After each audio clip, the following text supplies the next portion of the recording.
नमस्कार विद्यार्थी मित्रांनो, आज आपण भाषा हिंदी TET 2025साठी संज्ञा व विकारी शब्द यावरील काही महत्त्वपूर्ण प्रश्न बघणार आहोत। तत्पूर्वी जर तुम्ही चॅनलवर जर नवीन असाल तर नक्कीच चॅनलला सबस्क्राईब करा। व्हिडिओ जर आवडला तर लाईक करा व शेअर करा व व्हिडिओ शेवटपर्यंत पहा। प्रश्न क्रमांक 1, संज्ञा का शाब्दिक अर्थ क्या है? त्याचं उत्तर आहे बघा पर्याय क्रमांक बी, नाम।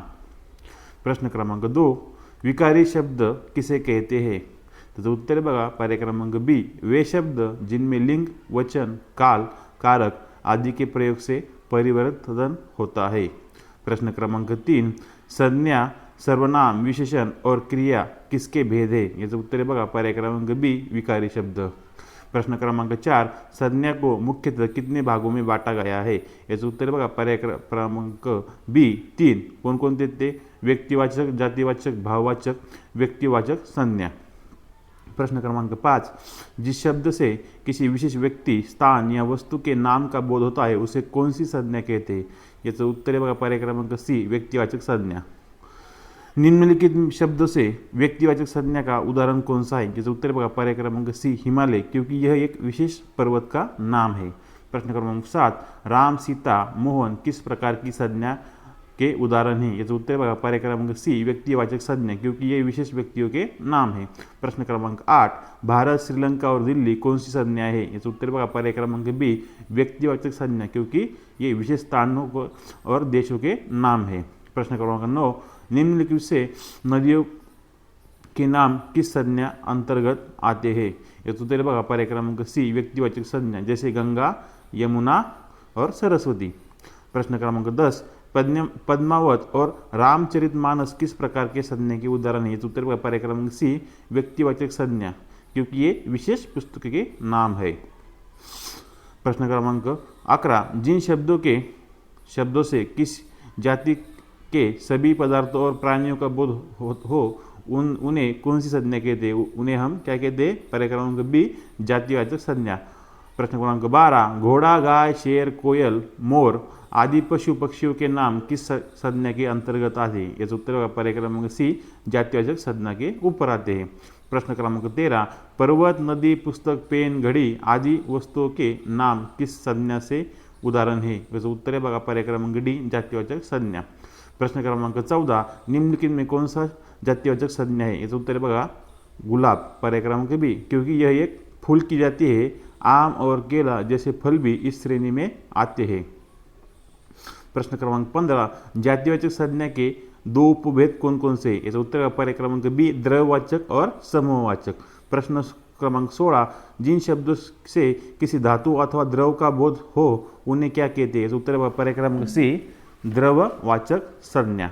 प्रश्न क्रमांक 17, सोना, चांदी, लोहा, पानी, तेल आदि उदाहरण किस संज्ञा के? याचं उत्तर पर्याय क्रमांक डी, द्रववाचक संज्ञा। प्रश्न क्रमांक 18, जिन शब्दों से व्यक्ति, वस्तु, स्थान आदि के समूह या समुदाय का बोध हो उन्हें कौन सी संज्ञा कहते हैं? याचं उत्तर बघा पर्याय क्रमांक बी, समूहवाचक संज्ञा। प्रश्न क्रमांक 19, कक्षा, संघ, गाव, सेना, टीम किस संज्ञा के उदाहरण है? याचं उत्तर बघा पर्याय क्रमांक डी, समूहवाचक संज्ञा। प्रश्न क्रमांक 20, निम्नलिखित में से कौन सा समूहवाचक संज्ञा का उदाहरण है? याचं उत्तर आहे बघा पर्याय क्रमांक सी, भीड़, म्हणजे कशी गर्दी असते बघा। प्रश्न क्रमांक 21, जिन शब्दों से व्यक्ति, वस्तु आदि के उदाहरण धर्म, गुण, भाव, दशा आदि का बोध होता है उन्हें हम क्या क्या कहते हैं? याचं उत्तर पर्याय क्रमांक सी, भाववाचक संज्ञा। प्रश्न क्रमांक 22, मित्रता, सजानता, शत्रुता आदि किस प्रकार की भाववाचक संज्ञा के अंतर्गत है? याचं उत्तर पर्याय क्रमांक सी, गुणदोष। प्रश्न क्रमांक 23, आनंद, क्रोध, श्रद्धा, भक्ति आदि किस प्रकार की भाववाचक संज्ञा के उदाहरण है? याचं उत्तर पर्याय क्रमांक सी, भाववाचक संज्ञा। प्रश्न क्रमांक 24, बचपन, यौवन, बुढ़ापा आदि शब्द क्या दर्शाते हैं? याचं उत्तर बघा पर्याय क्रमांक डी, दशा आहे, म्हणजे काय अवस्था आहे। प्रश्न क्रमांक 25, निम्नलिखित में से भाववाचक संज्ञा का उदाहरण पहचानिए? याचं उत्तर बघा पर्याय क्रमांक सी, मिठास। प्रश्न क्रमांक 26, विकारी शब्दों के भेदों में कौन सा शामिल नहीं है? याचं उत्तर बघा पर्याय क्रमांक ए, क्रिया विशेषण, ये क्या है? यह अविकारी शब्द है। प्रश्न क्रमांक 27, वह विकारी शब्द जो संज्ञा के स्थान पर प्रयुक्त होता है क्या कहलाता है? याचं उत्तर बघा पर्याय क्रमांक डी सर्वनाम। प्रश्न क्रमांक 28, वह विकारी शब्द जो संज्ञा या सर्वनाम की विशेषता बताता है उसे क्या कहलाता है? याचं उत्तर बघा पर्याय क्रमांक बी विशेषण।